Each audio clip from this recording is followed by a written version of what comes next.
Assalamualaikum warahmatullahi wabarakatuh. Teman-teman mahasiswa Prodi Hukum Manusia yang saya hormati, pada kesempatan ini kita bertemu kembali dalam mata kuliah Hukum Konstitusi.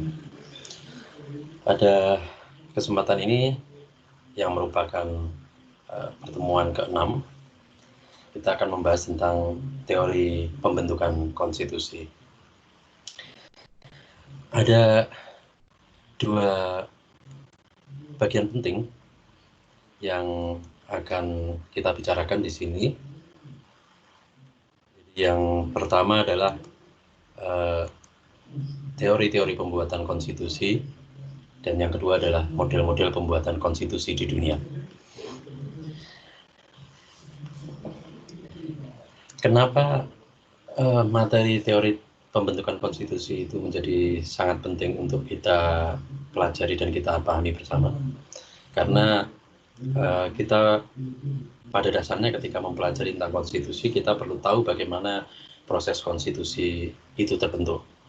Tentunya hal ini sangat bergantung pada jenis-jenis konstitusi yang dianut di masing-masing negara. Karena di masing-masing negara itu, meskipun umumnya mereka menganut supremasi konstitusi atau negara berdasarkan hukum, rule of law, dan hukum tertinggi itu ada konstitusi, tetapi ada beberapa negara yang menempatkan konstitusi, jenis-jenis konstitusi yang berbeda. Ada yang menjadikan kitab suci agama tertentu sebagai konstitusi mereka. Ada juga yang menetapkan konstitusi itu melalui proses pembahasan bersama antara masyarakat dengan pemimpin, dan ada yang proses pembentukan konstitusinya menganut model yang lain, misalnya konstitusi dibuat dan ditetapkan oleh raja. Dan jadi saya kira sangat penting untuk mendiskusikan tentang hal ini supaya kita tahu bagaimana sebenarnya model-model atau teori-teori pembentukan konstitusi yang ada di dunia ini. Oke. Kalau kita bicara tentang teori pembentukan konstitusi, sebenarnya kita bisa membaginya dari tiga sudut pandang. Jadi yang pertama, teori pembentukan konstitusi dari sudut pandang bentuk negaranya. Yang kedua adalah teori pembentukan konstitusi dari sudut pembentuk konstitusi atau aktor pembentuk konstitusi. Dan yang ketiga adalah teori pembentukan konstitusi dilihat dari sudut pandang proses pembentukan konstitusi. Jadi secara sederhana sebenarnya ketika kita bicara tentang teori pembentukan konstitusi itu bisa diklasifikasikan atau bisa dilihat dari ketiga sudut pandang itu. Yang pertama dari sudut bentuk negaranya, yang kedua dari sudut aktor pembentuk atau pembuat konstitusi, yang ketiga dari sudut pandang proses pembentukan konstitusinya. Pembentukan konstitusi jika dilihat dari sudut pandang bentuk negara, ini menurut Haugood dalam Modern Constitution itu ada tiga jenis. Yang pertama adalah yang disebut sebagai spontaneous state, atau negara yang timbul sebagai akibat dari revolusi. Jadi ketika negara itu muncul sebagai akibat dari proses revolusi yang berjalan, maka konstitusinya disebut sebagai revolutionary constitution. Ini ada beberapa negara yang bisa menjadi contoh, gitu ya. Jadi Prancis, Amerika Serikat, Iran, dan sebagainya. Kenapa disebut revolutionary constitution? Karena konstitusi itu dipengaruhi oleh proses kelahiran negara itu. Jadi ketika negara itu muncul dari proses revolusi, proses perang kemerdekaan, proses pembebasan dari rezim sebelumnya yang misalnya sangat diktator dan lain sebagainya, itu konstitusinya rata-rata memiliki spirit yang sifatnya membebaskan, spirit revolusioner.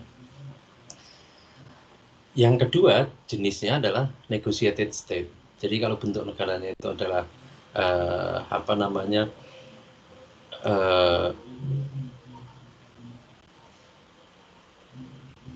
proses yang berlangsung di sebuah negara itu ketika dibentuk itu prosesnya sebenarnya melalui proses negosiasi antar pihak-pihak yang ada di dalam negara itu. Jadi jenis kedua negotiated state ini terkadang juga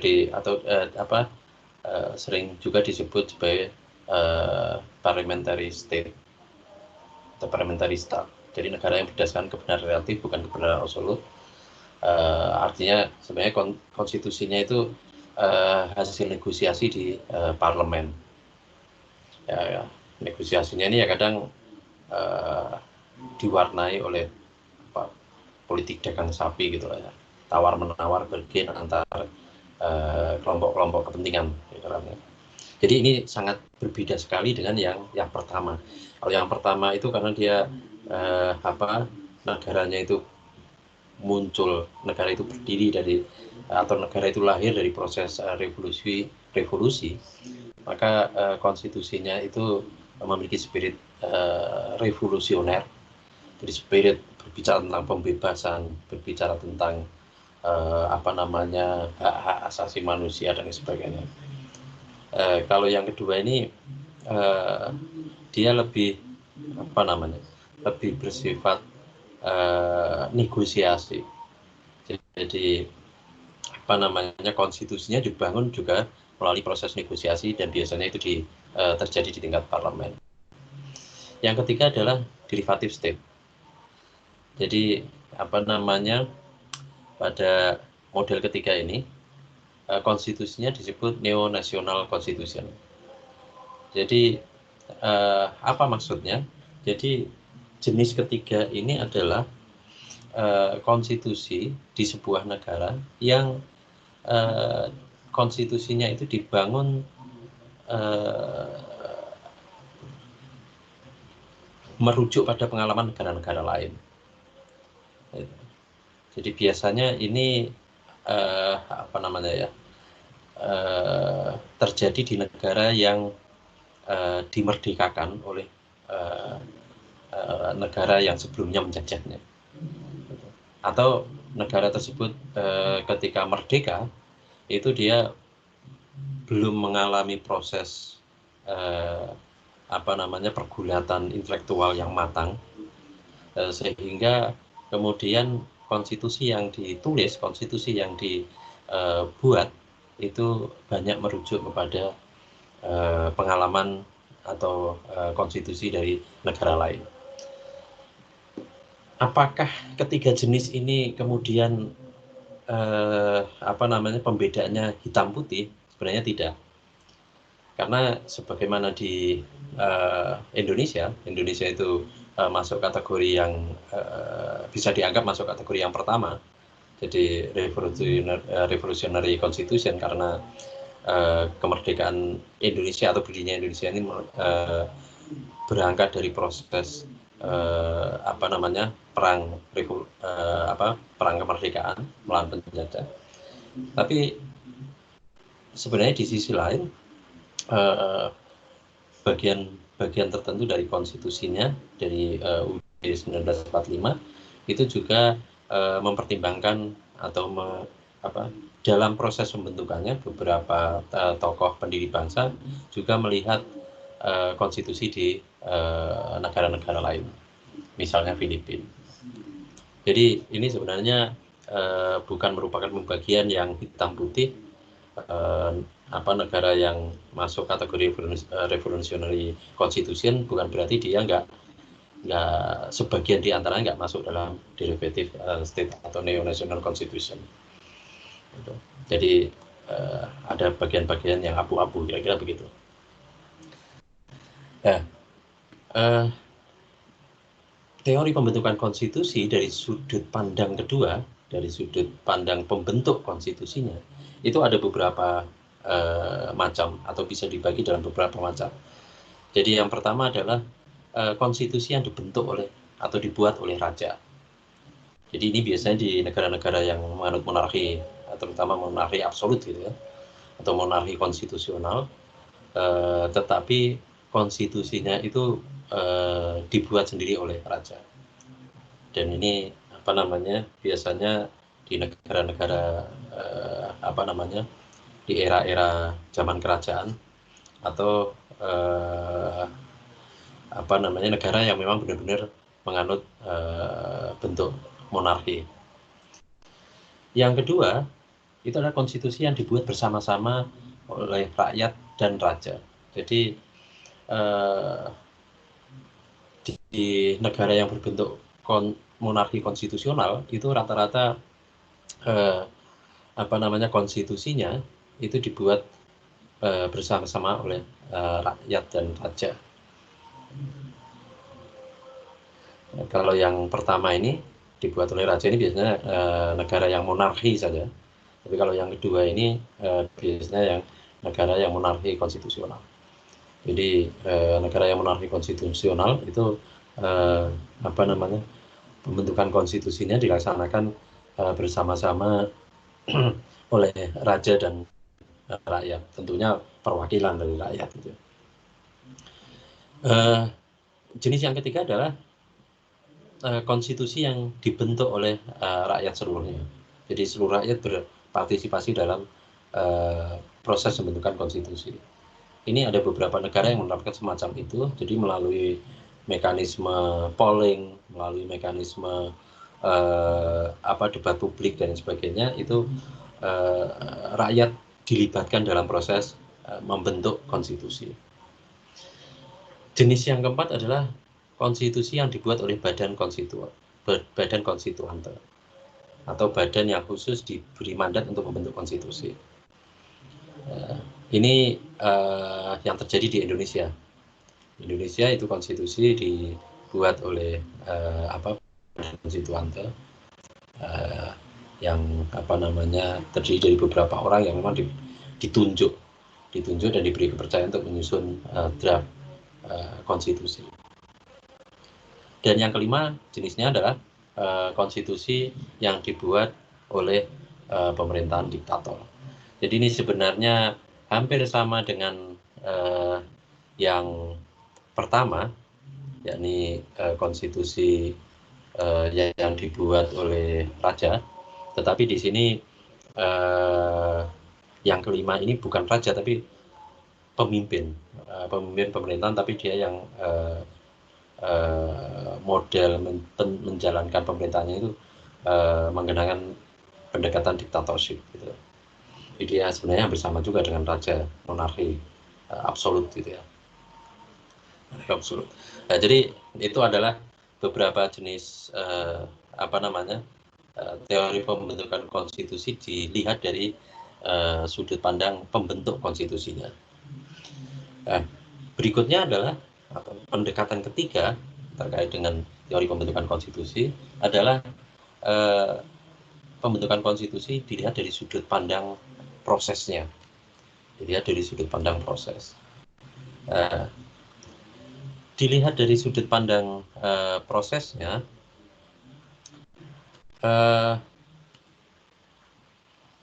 proses pembentukan konstitusi itu ada 4 model. Jadi yang pertama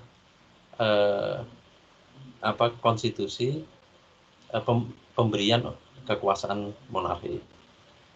Jadi apa namanya, raja misalnya, raja ini apa ya, bentuk pemerintahan monarki, bentuk tetapi yang kemudian dia mulai beradaptasi dengan tuntutan demokrasi dan rule of law.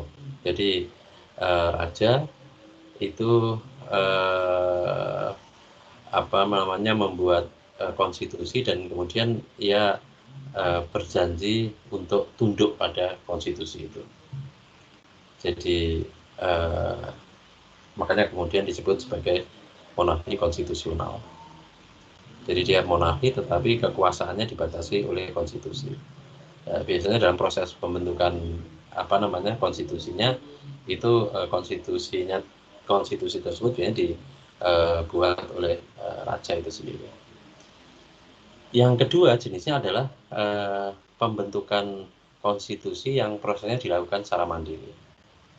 Jadi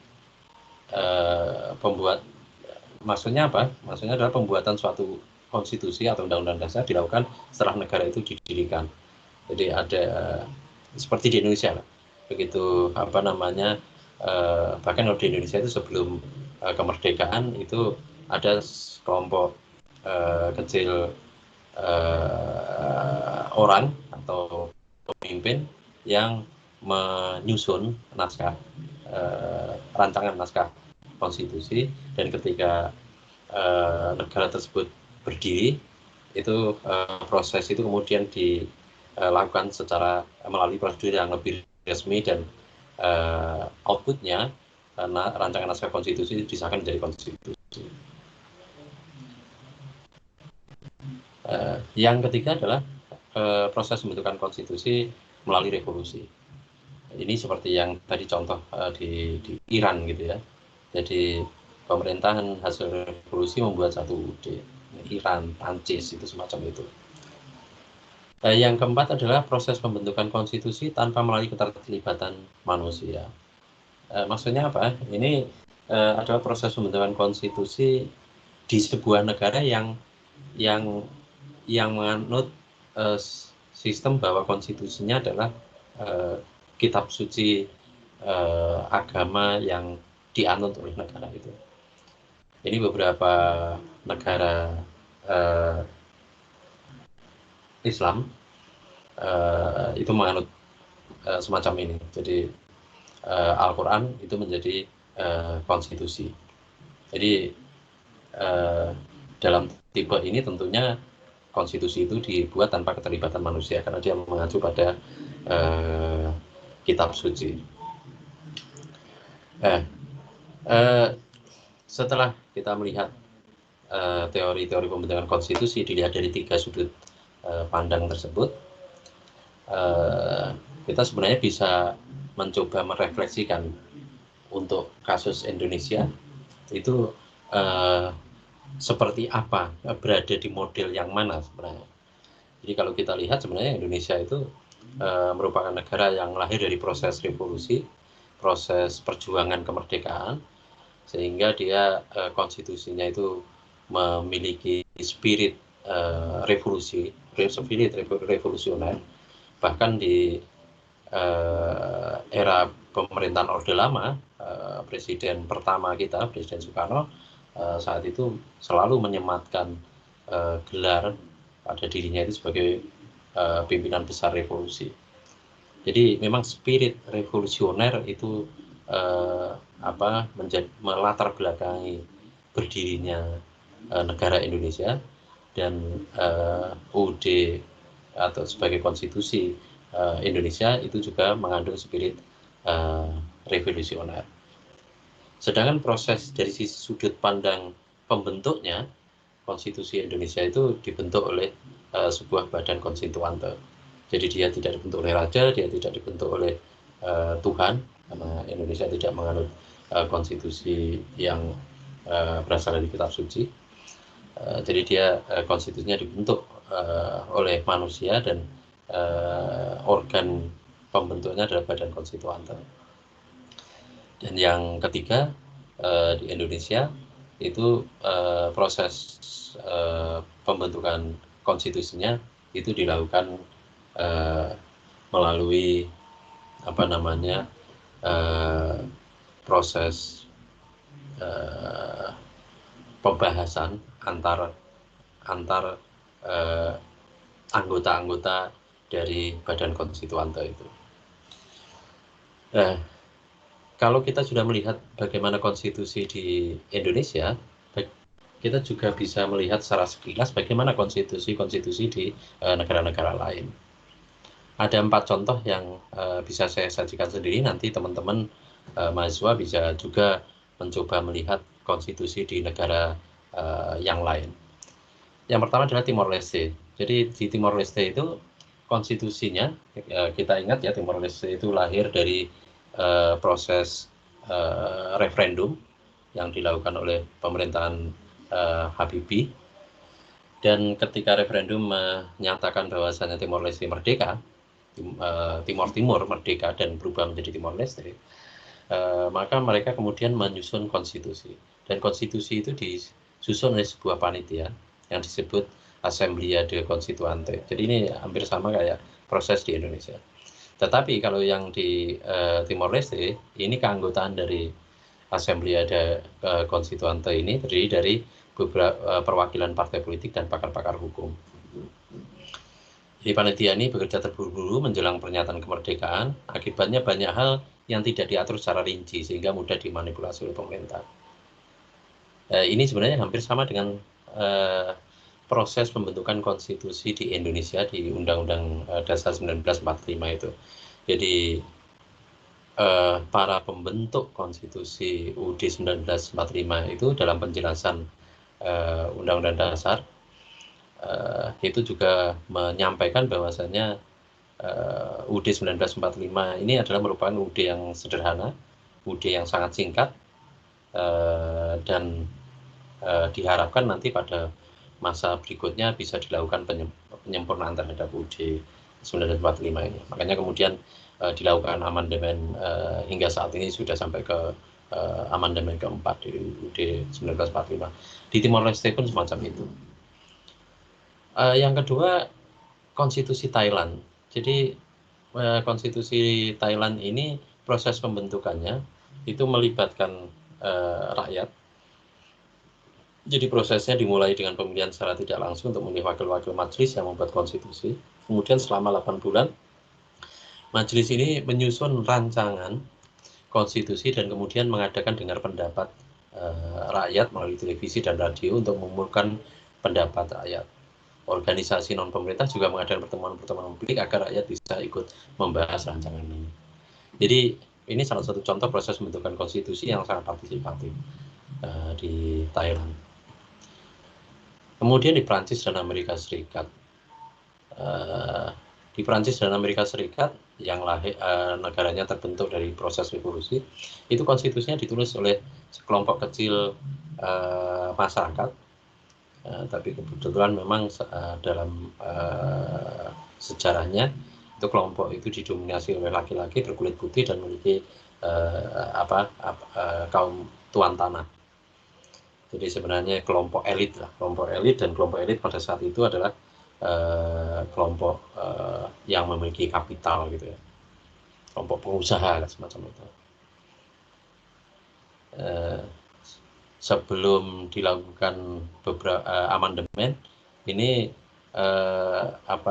konstitusi itu mengatur memuat ya, mengandung nuansa diskriminasi, jadi membedakan hak memilih dan hak memiliki tanah. Tapi kemudian saat ini sudah dilakukan perubahan-perubahan.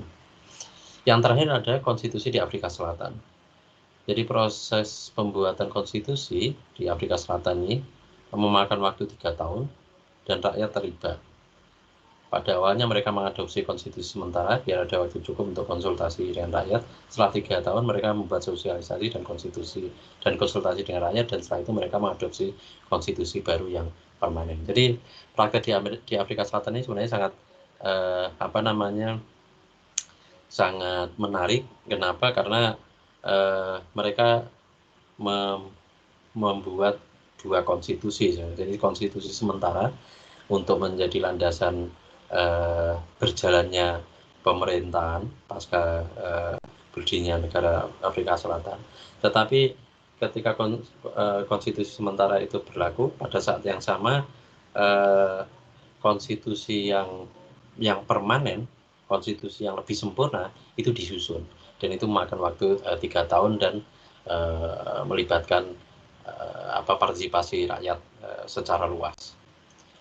Ini apa namanya, menurut saya merupakan sebuah praktek yang sangat menarik untuk dilihat. Demikian pembahasan dari sesi ke-6 hukum konstitusi yang membahas tentang apa namanya teori pembentukan konstitusi, dan tentunya dari sini kita bisa melihat bahwasannya proses pembentukan konstitusi ini secara empirik berdasarkan pengalaman di banyak negara itu memang berbeda-beda, termasuk di Indonesia memiliki pengalaman yang tersendiri, dan tentunya satu apa ya, common practices, satu praktek yang secara umum terjadi adalah bahwasanya konstitusi itu bukan sesuatu yang sakral dan tidak bisa diubah, tapi konstitusi itu dalam common practices-nya itu dilakukan perubahan-perubahan untuk menyesuaikan dengan tuntutan zaman serta tuntutan apa namanya keberadaban.